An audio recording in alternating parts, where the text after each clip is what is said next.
At Kirkcudbright, there used to be, up until fairly recently, the remains of an extremely interesting structure. It was a semi-underground building, very large concrete structure, which was, to begin with, what was called the sector headquarters for the Belfast sector.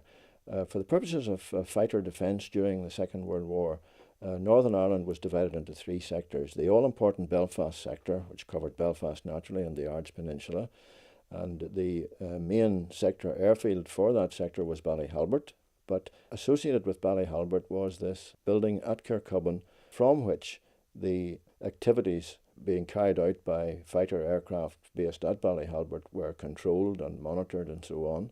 But the building could very well have had another purpose, which was, had England been invaded, then it seems quite possible that plans had been laid whereby the building at Kirkcudbright would have accommodated personnel dispatched from England to the northwest of the United Kingdom, which would have included Northern Ireland, in order to carry on the fight against the Germans from this part of the United Kingdom.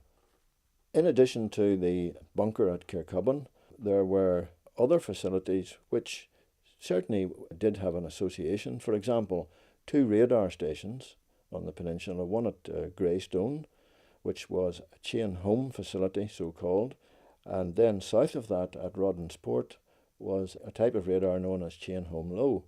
So these two types of radar facility on the Ards Peninsula were part of a chain of radar stations right across Northern Ireland, which started to come into use remarkably early in the war, and indeed were in use for certainly the first 2 or 3 years of the war.